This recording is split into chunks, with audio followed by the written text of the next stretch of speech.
Hello, everybody, and I'm Teepa Snow, and with me today is Kiplee Bell. Hey, Kiplee. You? How are you? I am well. And today we're going to address a topic of concern. There's a phrase, there's a statement of like, if you have a really big project that you need to get done, ask a busy person because busy involved people get things done. And I've been in that position. I've been asked to do things, and yeah, I figure out how to get it done.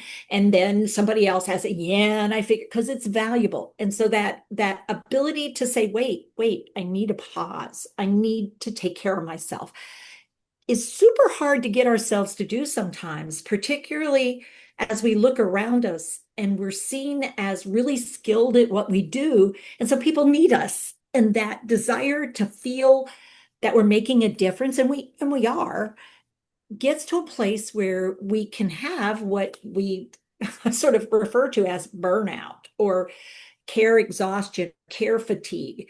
And so I'm curious, Kiplee, your take on all that. Yes, I mean, I'm a mom, I'm a wife, clinician, caregiver, okay? Caregiver to a mom who's 90 with vascular dementia. So read between all of those lines, right?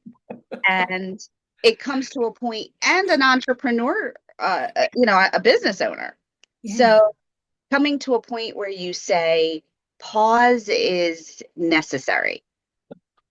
It's intentional so that I can give my best, that I can pour out to others in a way that I feel that best aligns with who I am. But in order to do that, I have to take a minute.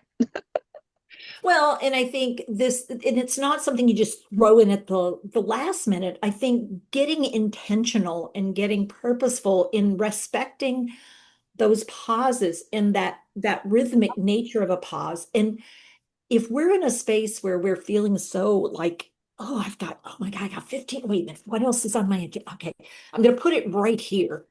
And it's like, well, that's not really pausing for true healing and true regeneration and truly giving yourself the space to reflect and decide what else do I want in my toolkit.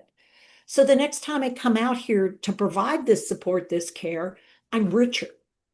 I am enriched and I feel empowered because I have done something for me and with me after this pause that I am rested and I am ready to engage in something a little different, a wider, a bigger, a different view, like a respectful, oh, I'm now seeing this in a different way, and it gives me the opportunity to share it in a different way.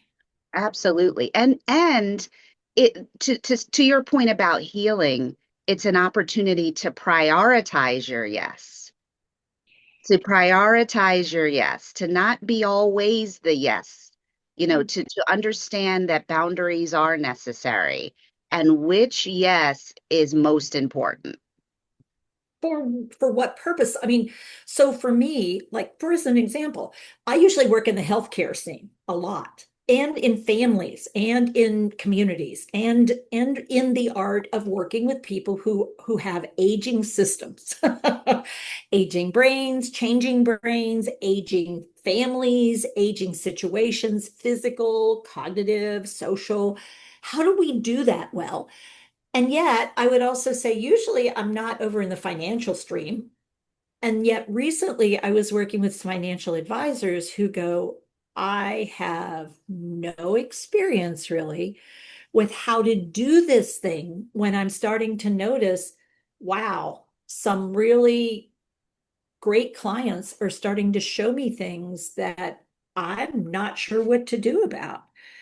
And it's like they're very skillful in the area they're skillful in, and suddenly that pause and the need to do some reflection and growth so that I have some new abilities when I step back into that role again, just like in healthcare. I mean, we all need to really build up our abilities as things change. Absolutely. It's not just about the aging space. So you and I are preaching to the choir, but it's to come out to several business sectors to say, hey, we prepared for AI, but we haven't prepared our business sectors for aging. You know, Mhm. what does it look like when you're taking mom to the gym, but she doesn't know how to do the PIN code to access the locker room? You know, or what Yep. does it mean to enter a TSA line with all the various stimulants and the bells and whistles and the triggers that will affect an aging, an older adult person and their caregiver. And So how do you talk mom into using the wheelchair, even though I can walk? And it's like understood, but we get some benefits by this. So we're going to do it. exactly, exactly.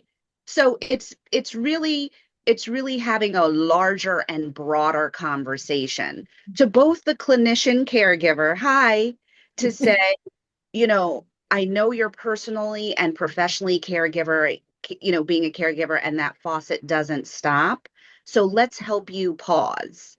And it's also to say, hi, you're not in the aging space, an older person, the idea of caring in a non-geriatric, non-medical space freaks you out. Like, let's help you understand what this looks like, and how to position your business adequately to address these concerns that are here. Yeah, because success for any business is meeting your customers where they are. And the reality is we have an aging customer base out here. And not everybody is open to the idea of, well, I don't want to place my order on your app. Do you have servers who can say, not using the app? All right, let me ask you a couple questions to find out which part of our menu is going to serve you best. I'm going to pull up my app so you and I can have a conversation while I use the app. But if Exactly. you, I mean, having a young server say, well, if you don't use the app, we can't get your order in, is not going to be what the owner of the restaurant wants to hear as they walk by that table. And yet, a younger person without skill building from someone is not going to know that ability because to them, it's just ridiculous that they won't use the app. That's it. You nailed it. That's why I love you. That's why you're the GOAT. It's the truth. It's the truth. So many examples of the older adult person in a climate that they don't recognize, which increases the caregiver burden and stress. Like, let's talk about that. Like, the caregiver burden and stress isn't me wiping mommy's behind, okay?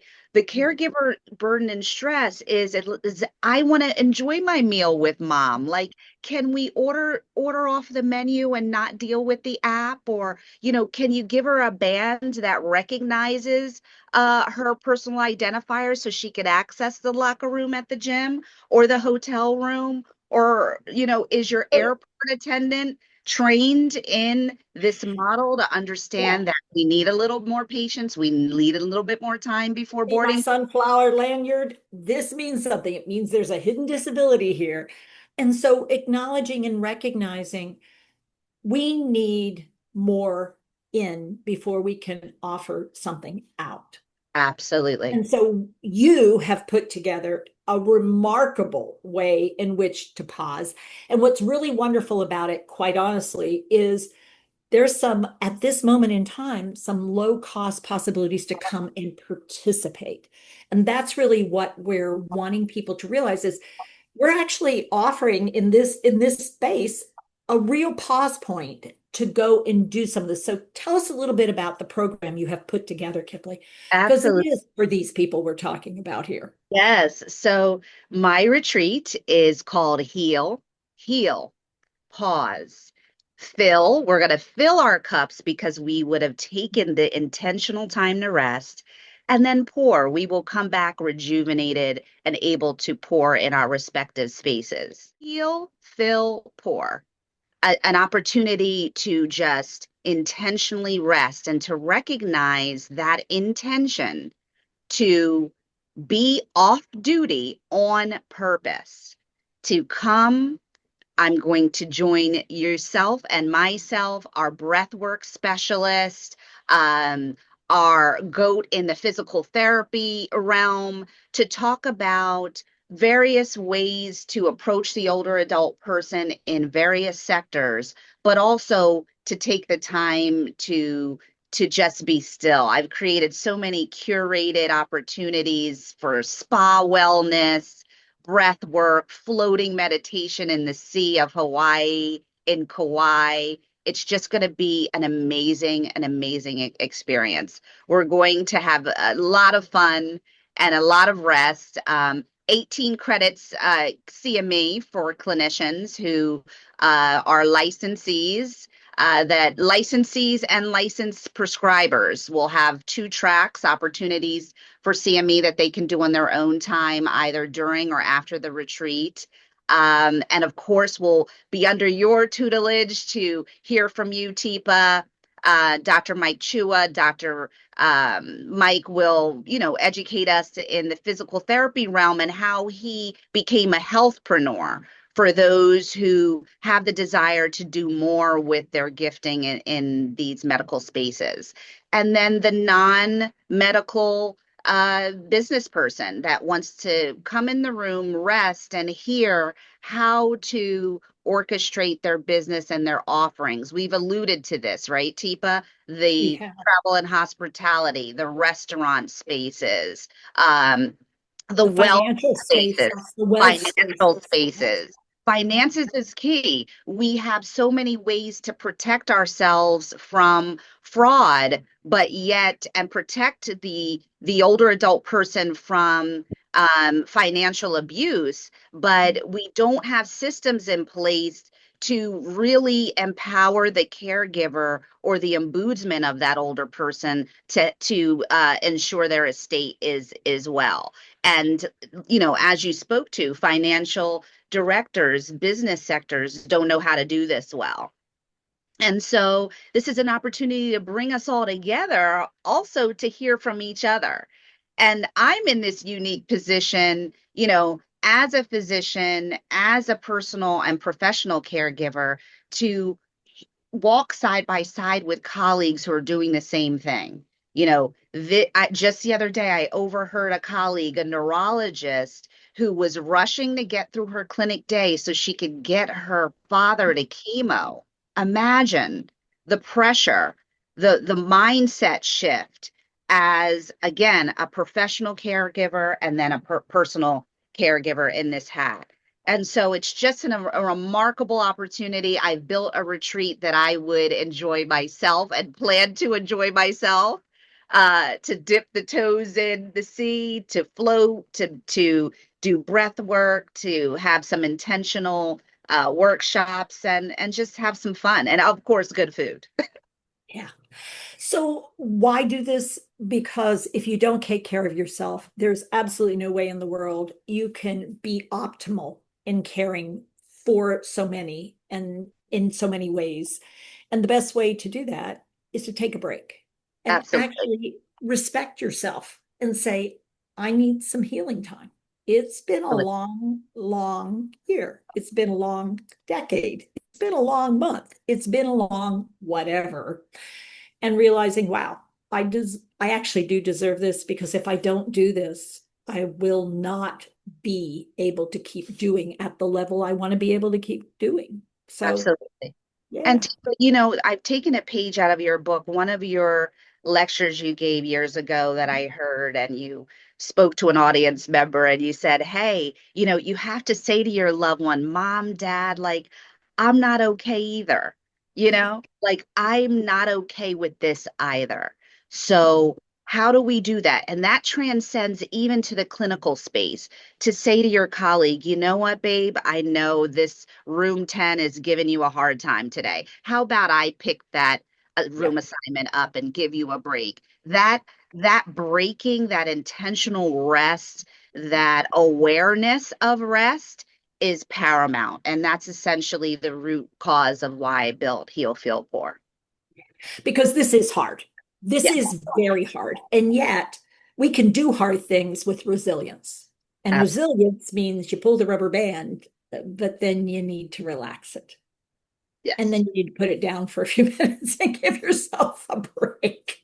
So, if you're Yes. interested in joining us, and we hope you are, follow the link to get to the retreat. If you just want to find out more about Kiplee Bell and what she's up to, check out the link to her connections, because we're coming together because we believe together we can make a difference in the world and in the lives of people who care. All right, That's it. everybody. Take care with your care. Take Thank care of you. yourselves. Thank you, Kiplee. Thank you so much, Teepa.